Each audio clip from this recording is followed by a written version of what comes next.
धन्यवाद सभापति महोदय। हम ही को कातिल कहेगी दुनिया, हमारा ही कत्लेआम होगा। हम ही कुएं खोदते फिरेंगे, हम ही पे पानी हराम होगा। सभापति महोदय, सन 1947 में दिल्ली की जामा मस्जिद की तारीखी सीढ़ियों पर खड़े होकर के भारत रत्न मौलाना अबुल कलाम आजाद साहब ने कहा था कि मुसलमानों कहां जा रहे हो, यह है तुम्हारा मुल्क, यहां तुम्हारे आबाओ अजदाद की कब्रें हैं। उस वक्त मौलाना आजाद की ये सदाएं सुन करके लोगों ने अपने सरों की गठरियां उतार करके रख दी थी। आज उसी दिल्ली में मौजूद देश की संसद में एक बिल आया है जो हमसे उसी जामा मस्जिद की सीढ़ियों के सबूत मांगेगा, जो उन्हीं सीढ़ियों के पास अपनी कब्र में सोए हुए मौलाना आजाद को फिर से कब्र से सदा देनी पड़ेगी कि ये जो कब्र है वो मेरी कब्र है, ये किसी सरकार की जागीर नहीं है। सभापति महोदय, मैं जहां खड़ा हूं इसी संसद भवन के सामने सड़क के उस पार अपनी कब्र में सोए हुए भारत के पूर्व राष्ट्रपति फखरुद्दीन अली अहमद की कब्र है। शायद अब उस कब्र से भी सदाएं आए कि ये कब्र मेरी कब्र है, ये सरकार की जागीर नहीं है। सभापति महोदय, मैं वक्फ कानूनों में किए जा रहे संविधान विरोधी बदलावों के खिलाफ बोलने के लिए खड़ा हुआ हूं। संविधान का आर्टिकल 14 हो, 29 हो, 30 हो, चीख चीख कर कहता है कि देश में सब बराबर के हकदार हैं। आर्टिकल 26 कहता है कि सबको अपने अपने मजहबी कामों के लिए मंदिर, मस्जिद, गिरजाघर, गुरुद्वारों का निर्माण करने का हक है और उसका रखरखाव का भी हक है। लेकिन डॉक्टर बाबा साहब अंबेडकर के संविधान को हर दिन कुचलने वाली ये सरकार देश के मुसलमानों से नफरत में इतनी अंधी हो गई है कि खुलेआम देश की संसद में देश सरकार के माइनॉरिटी मिनिस्टर साहब और होम मिनिस्टर साहब झूठ बोलते हैं और देश को गुमराह करते हैं, झूठ शब्द असत्य बोलते हैं। सरकार ने इस बिल का नाम उम्मीद रखा है। मंत्री जी कल से इसे देश के मुसलमानों के लिए नई उम्मीद बता रहे हैं। नहीं मंत्री जी, न तो यह बिल मुसलमानों के लिए नई उम्मीद है और न ही उम्मीद की नई किरण। सभापति महोदय, भाजपा ने पूरे देश में वक्फ के नाम पर कई सारे झूठ फैलाए हैं। आइए आज उनकी सच्चाई पर बात करते हैं। वक्फ ट्रिब्यूनल को ऐसे बताया जाता है जैसे वक्फ ट्रिब्यूनल कोई मजहबी खाप पंचायत हो।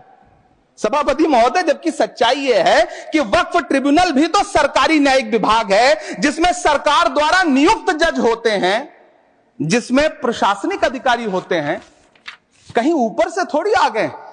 सभापति महोदय, देश के गृह मंत्री जी ने इसी सदन में कहा कि वक्फ ट्रिब्यूनल के फैसले के खिलाफ कोई कोर्ट नहीं जा सकता, जबकि सच यह है कि वक्फ एक्ट 1995 की धारा 83(9) के तहत हाई कोर्ट वक्फ ट्रिब्यूनल के फैसले की न सिर्फ समीक्षा कर सकता है बल्कि उसे बदल भी सकता है। सच तो यह है कि वक्फ बोर्ड खुद अपनी जमीनों के लिए कई सारी कोर्ट में मुकदमे लड़ रहा है। सभापति महोदय, दिल्ली की जिन 123 संपत्तियों को लेकर कल माइनॉरिटी मिनिस्टर, होम मिनिस्टर साहब और अभी आदरणीय नेता सदन बात कर रहे थे, आइए उनकी सच्चाइयों पे भी बात करते हैं। 1911 में जब अंग्रेजी हुकूमत ने कोलकाता के बजाय दिल्ली को राजधानी बनाने का फैसला किया तो रायसीना हिल्स के चारों तरफ जो मुसलमानों की ढेर सारी जमीनें थी उनको एक्वायर किया गया और लुटियन को इसकी तामीर की जिम्मेदारी सौंपी गई। सेंट्रल विस्टा की तरह लुटियन जोन का मेगा प्लान तैयार हुआ, लेकिन उस वक्त के मुसलमानों ने उस वक्त की अंग्रेजी हुकूमत से अपनी इबादत गाहों को बचाने के लिए लड़ाई लड़ी। मामला ब्रिटिश गवर्नमेंट तक पहुंचा।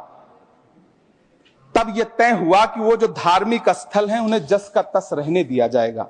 इंडिया गेट के बगल वाली मस्जिद हो, जाब्तागंज, सुनहरी बाग मस्जिद हो, पार्लियामेंट रोड वाली मस्जिद हो, ऐसी 123 संपत्तियों के मैनेजमेंट के लिए 1913 में मुसलमान वक्फ वैलिडेशन एक्ट बना और उसके बाद एक नया शहर बसाया गया जिसे लुटियंस जोन का नाम दिया गया।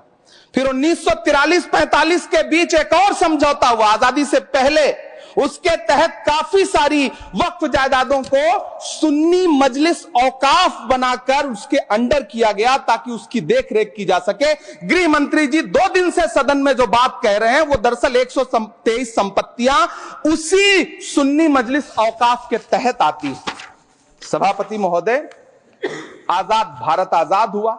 आजादी के बाद भारत में 1954 में वक्फ एक्ट लागू हुआ, जिसकी धारा 9 के तहत 1964 में केंद्रीय वक्फ काउंसिल का गठन हुआ।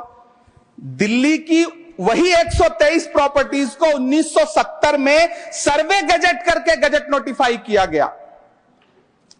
इसके निपटारे के लिए पूर्व प्रधानमंत्री इंदिरा जी के द्वारा 1974 में एक बर्नी कमेटी बनाई गई। बर्नी कमेटी ने 1976 में इन 123 संपत्तियों को दिल्ली वक्फ बोर्ड की संपत्ति होने की रिपोर्ट सौंपी। उस रिपोर्ट के आधार पर 1984 में कांग्रेस सरकार ने उन 123 प्रॉपर्टीज को दिल्ली वक्फ बोर्ड को सौंपने का फैसला किया, जिसके खिलाफ विश्व हिंदू परिषद कोर्ट गई। मामला 2011 तक पेंडिंग रहा। फिर 2011 में कोर्ट ने सरकार को आदेशित किया कि इसका निपटारा करो। तब 2013 में तत्कालीन यूपीए सरकार ने दिल्ली की उन्हीं 123 जायदादों को बर्नी कमेटी की सिफारिशों के मुताबिक वक्फ बोर्ड के हवाले किया। यही वो प्रॉपर्टीज हैं जिनके नाम से गृह मंत्री जी कल से कांग्रेस को कोस रहे हैं।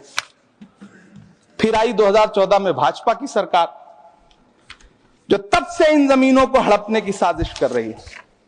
जिस बिल को मुसलमानों के हुकूक की हिफाजत करने वाला बिल बताया जा रहा है, उसी को पेश करने के लिए और उस पर बात करने के लिए लोकसभा में भाजपा सरकार के पास एक भी मुस्लिम सांसद नहीं है। जिस वक्त, मैं लोकसभा कह रहा हूं, सुना करिए, जिस वक्फ बिल को मुस्लिम महिलाओं को हक दिलाने वाला बताया जा रहा है, उसे संसद में पेश करने वाली पार्टी के पास न तो राज्यसभा में, न लोकसभा में, न देश की किसी विधानसभा में एक भी मुस्लिम महिला सदस्य नहीं। कल किरण रिजिजू जी कह रहे थे कि रेलवे की जमीनें देश की जमीनें हैं, डिफेंस की जमीनें देश की जमीनें हैं। हां मंत्री जी, हैं, बिल्कुल हैं। ये जो वक्फ की जमीनें हैं, ये हमारे पुरखों ने धार्मिक कामों के लिए डोनेट किया है, तो हम भी तो इसी देश के नागरिक हैं, हम भी तो इसी देश के बेटे हैं, तो वक्फ की जमीनें भी तो इसी देश की जमीनें हैं। उनको पराया क्यों बोलते हैं आप?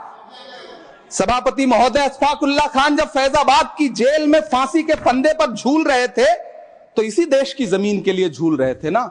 सभापति महोदय, अंडमान की जेल में काला पानी की सजा काटकर अपनी जान देने वाले मौलाना फजले हक खैराबादी हो या शेर खान अफरीदी हो, वो भी तो इसी जमीन के लिए अपनी जान दे रहे थे ना। सभापति महोदय, पाकिस्तान के खिलाफ लड़ते हुए अपनी जान देने वाले महावीर चक्र विजेता ब्रिगेडियर उस्मान हो या पाकिस्तान के पैटर्न टैंक उड़ाने वाला परमवीर चक्र विजेता वीर अब्दुल हमीद हो, वो भी तो इसी जमीन के लिए अपनी जान दे रहा था ना।